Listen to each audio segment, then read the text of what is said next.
ABL바이오 주주분들, 제약바이오 투자하시는 분들 모두 안녕하세요. 주식발전소의 백소장입니다. 바이오 붐은 반드시 온다. 자, 오늘 바이오 종목들 굉장히 훈풍이 불고 있는 상황입니다. 그동안 굉장히 코스피 지수를 멱살 잡고 끌고 갔던 SK하이닉스, 삼성전자 두 종목이 좀 하락을 하니까 역시나 수급이 분산이 되면서 그동안 안 올랐던 섹터 쪽으로 좀 오르고 있고요. 뭐 그렇다고 해서 바이오가 그동안 안 오른 건 아니에요. 11월 말부터 해가지고 살금살금 오르긴 했는데 크게 오르진 않았었죠.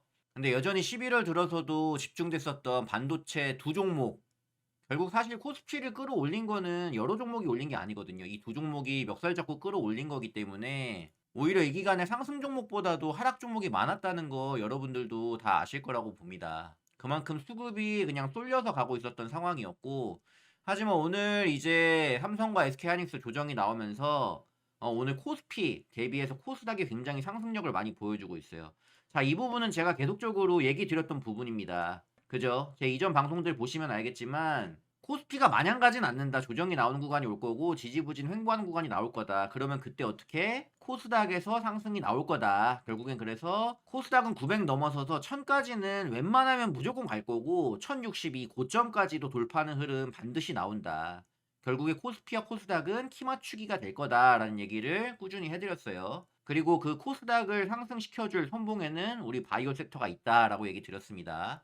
그 흐름이 지금 나오고 있다라고 보시면 될 것 같아요. 자, 반도체가 계속 가네. 야, 계속 소외되는 것 같은 기분에 안절부절하신 분들도 있을 거고, 야, 이제라도 팔고 옮겨야 되나 이렇게 생각하시는 분도 있었을 것 같은데, 제가 그런 분들이 있을까 봐 계속적으로 주식발전소 채널에서 바이오 부문 옵니다. 바이오 11월부터 해서 주요 이벤트들도 있고 여기에 대한 기대감들도 충분히 있는 종목들, 또 제가 커버드리는 종목들이 있죠. ABL 바이오, D&D 파마텍, 리가켄 바이오, 알테오젠. 특히나 이 네 종목 같은 경우는 계속적으로 호재가 있고 악재가 있어서 안 가는 게 아니라 반도체 쪽으로 특히나 SK하이닉스, 삼성전자 여기를 필두로 한 대형주 코스피 위주의 수급이 들어오다 보니까 코스닥이 소외됐는데, 이제는 뭐예요? 제가 10월달 내내 주구장창 얘기 드렸던 그 상승의 흐름이 서서히 나오고 있다. 이렇게 보시면 될 것 같습니다. ABL 바이오 제가 저번 주에 10만 원 안착했다 이제 얘기 드리고 이거 고점 가야 됩니다. 홀딩 더 가셔야 됩니다. 얘기 드렸는데 오늘 어제 이어서 어제는 2%대, 오늘은 지금 4%대 상승을 보이면서 11만 원 향해 달려가고 있습니다. 이거 어떻게 해야 돼요?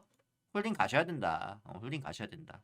자, 주봉을 보시면은 역시나 제가 맥점이다라고 말씀드렸던 요 구간대를 지나서 지금 상승력을 보여주고 있는 구간이 나오고 있다라는 거 체크가 되실 것 같고요. 그래서 홀딩해서 고점 가는 흐름 계속적으로 지켜보자 얘기를 드리겠고, 자, 다른 종목들도 좀 얘기를 드릴게요. D&D 파마텍 같은 경우도 제가 ABL바이오와 같은 구간입니다. 10월 중순부터 해가지고 D&D 파마텍 지금이 맥점이다 라는 얘기들 꾸준히 채널 통해서 얘기를 드렸고, D&D 파마텍이 가지고 있는 강점, 앞으로의 기대감, 그리고 일정들 계속해서 제가 커버를 해드렸어요. 그 이후에 이제 메스라의 화이자 인수전, 여기에 추가적으로 노보노까지 참가했다라는 내용들, 이게 터져주면서 지금 30만 원 향해서 가고 있습니다. 이 종목도 어떻게 하자고 했죠? 제가 이렇게 기울기가 가팔라졌을 때는 어떻게 하라고 했습니까? 파는 게 아니라 더 가져가 봐야 된다. 그죠? 그렇게 얘기를 드렸었고, D&D 파마텍 같은 경우는 이제 앞으로 임상 성과라든지 추가 계약이 나올 때 추가적으로 상승력이 더 나오면서 갈 수 있는 구간들이 있죠. 각각의 임상 성과나 추가 계약에 따른 시나리오별 목표 주가는 요 영상에 담겨 있거든요. 그러니까 한번 체크해 보시면 좋을 것 같습니다. 자, 알테오젠의 경우는 계속 더 갈 수 있다. 추가 고가 더 가야 된다 얘기를 드렸는데 알테오젠 지금 신고가 돌파입니다. 자, 알테오젠 매매하시는 분들 모두 축하드리고요. 이 종목 어제까지 시총이 28조 정도가 되고 오늘 더 올라가겠죠. 근데 이 종목의 적정 시총이 저는 35조에서 40조는 가야 된다고 보고 있거든요. 키트로다 SC제형에 대한 매출 파괴력이 이후에 내년부터 또 굉장히 나올 걸로 예상이 되고, 키트로다 말고도 다양한 의약품이 SC제형으로 바뀔 수 있는 가능성이 있다. 이런 부분에서 추가 계약에 대한 부분도 열려 있습니다. 그리고 코스피 이전 상장에 대한 기대감도 있죠. 지금 코스닥 시총 1위 종목으로서 충분히 더 시총이 커질 수 있는 국면이 된다라고 보고 있습니다. 참고하시면 좋을 것 같고요. 자, 알테오젠 하시는 분들 그래서 좀 더 크게 그림을 그려보시면 좋지 않을까 생각을 하고요. 알테오젠도 마찬가지로 10월 중순부터 이 구간부터 추가적으로 눌림목 공략을 해도 좋다라는 의견 드렸었고요. 없는 분들은 사셔도 좋고 보유자분들은 끌고 가야 된다라고 얘기 드렸는데 오늘 신고가 돌파 다시 한번 축하드립니다. 자, 마지막으로 리가켄 바이오입니다. 리가켄 바이오도 같은 구간이에요. 다 위치가 비슷하죠. 눌림목 구간, 10월달 수급 이슈로 인해서 눌렸던 구간에서 제약바이오를 제가 외쳐드렸고 그 구간에서 역시나 리가켄바이오도 상승력이 나와주면서 고점 구간으로 향해 가고 있다라는 부분 체크가 되실 겁니다. 자, 지금 말씀드린 이 네 종목의 특징은 뭐냐면은 차트 흐름에서도 눌림목을 지나서 다시 신고가 국면으로 가고 있다. 알테오즈는 이미 신고가를 뚫었다. 이 흐름으로 결국 다 같이 간다. 라는 부분인데 또 한 가지 공통점은 뭐냐면요. 외국인과 기관의 매수세가 계속 들어오고 있다라는 부분입니다. ABL 바이오 같은 경우도 최근에 외국인과 기관, 메이저 수급의 매수세가 꾸준히 들어오고 있다는 점이에요. 특히나 금투라든지 연기금에서의 연속 매수세 이게 들어와 주는 게 굉장히 긍정적인 부분이라고 보고 있고요. 이 흐름이 계속적으로 이어진다면 신고가 돌파하고서도 추가 랠리가 나올 확률이 굉장히 높습니다. 자, ABL 바이오뿐만 아니라 D&D 파마텍도 마찬가지죠. D&D 파마텍 같은 경우는 특히나 외국인 수급이 굉장히 강하게 들어왔습니다. 화이자와 노보노디스크의 메세라 인수전 이것 때문에도 관심을 크게 받았던 부분이 있었고 그러다 보니까 외국인 참여도 굉장히 높은 것 같은데 메이저 수급이 사주고 있다는 거 굉장히 중요한 부분이고요. 알테오젠 마찬가지입니다. 알테오젠 같은 경우도 외인과 기관 동시에 매수가 지금 들어와주는 상황이 이어지고 있습니다. 연기금 금투 많이 들어오고 있고요. 그러다 보니까 신고가 경신까지 지금 흐름이 이어지고 있다.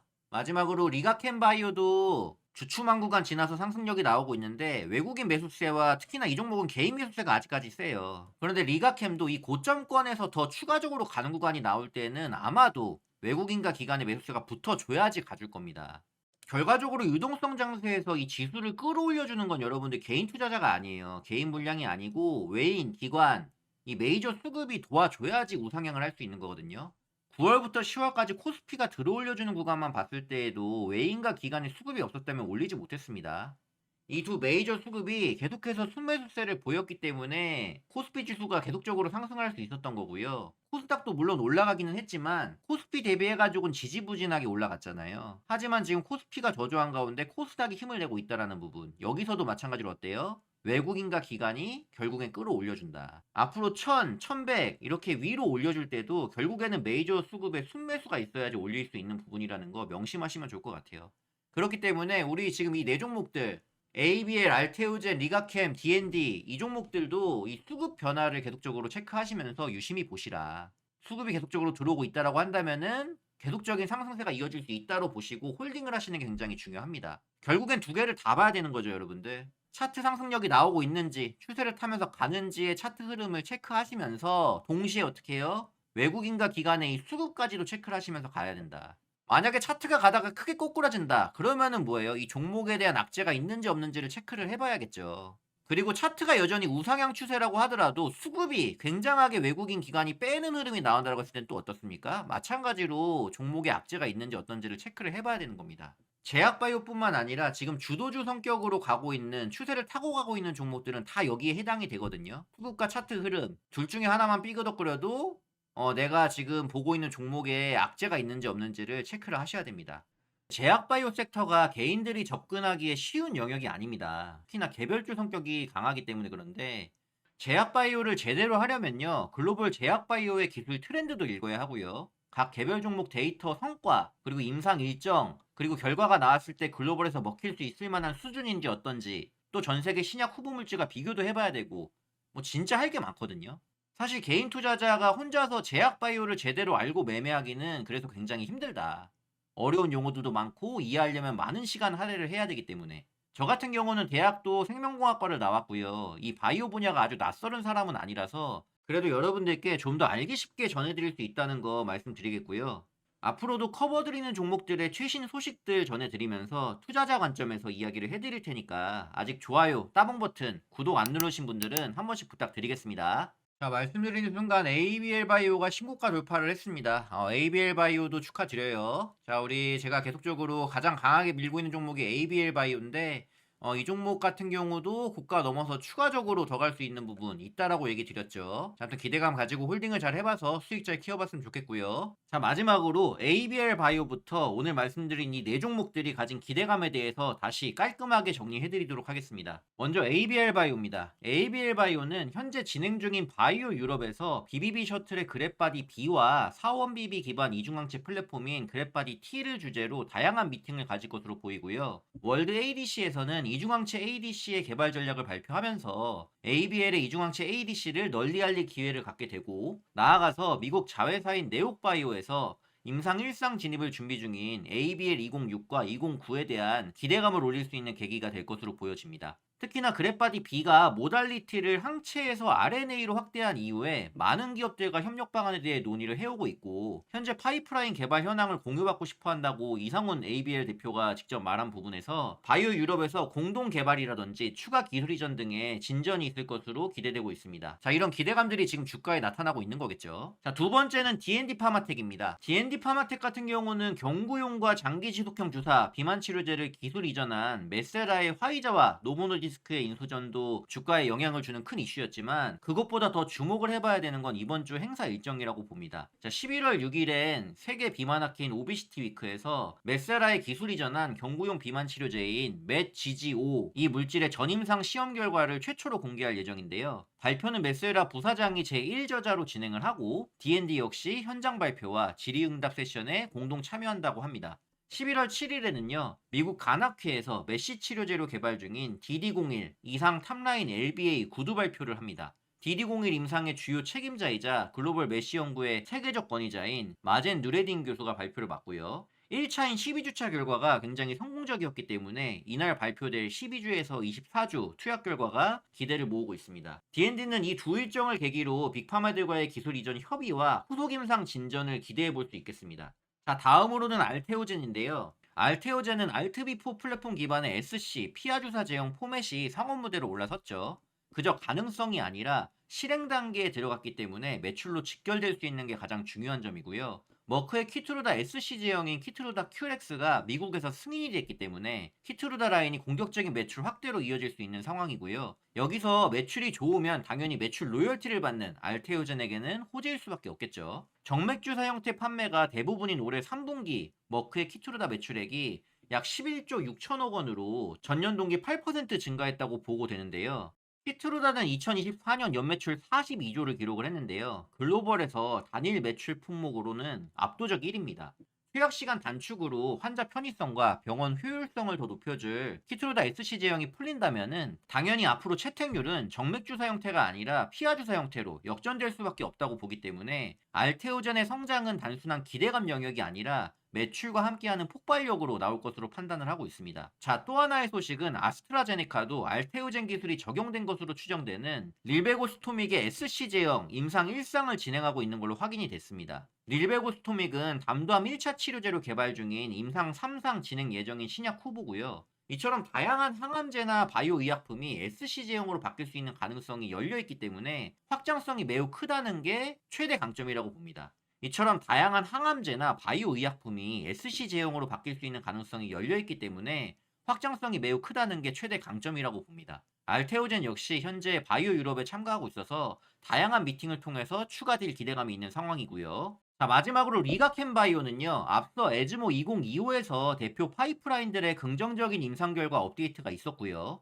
이번 월드 ADC 샌디에이고에서는 리가캠이 프로그램 파트너로 이름을 올렸기 때문에 글로벌 기업들과의 네트워킹을 더욱 강화할 수 있는 기회가 될 것으로 봅니다. 이어지는 바이오 유럽 기간 또한 대규모 딜이 많이 발생하는 행사인데요. 매년 한 건 이상씩 기술 이전 계약을 올린 리가캠이기 때문에 올해 가기 전에 한 건 나오지 않을까 하는 기대감도 자리를 잡고 있고, 만약에 올해가 안 되더라도 실망하기보다 내년 상반기에는 최소 한 건 이상의 계약이 나올 만한 강한 파이프라인과 콘주얼 플랫폼을 가지고 있기 때문에 지속적으로 기대를 해봐야 되는 종목이라고 봅니다. 자, 오늘 정리해드린 4종목은 앞으로 계속해서 커버해드린다고 말씀드렸죠. 어느 한쪽만 터져줘도 기술 이전에 대한 기대감이 바이오 섹터 전체에 훈풍을 줄 수 있는 만큼 주식발전소 채널에서 앞으로도 지속적으로 내용 체크해서 업데이트된 내용 알려드리도록 하겠습니다. 제약바이오도 계속 힘내주고 있는데요. 끝까지 파이팅 해주기를 기대해 보겠습니다. 아직 구독과 좋아요 안 눌러주신 분들은 한 번씩 꾹 눌러주시면 감사하겠고요. 오늘 준비한 내용은 여기까지입니다. 다음 영상에서도 유익한 정보로 찾아뵙겠습니다.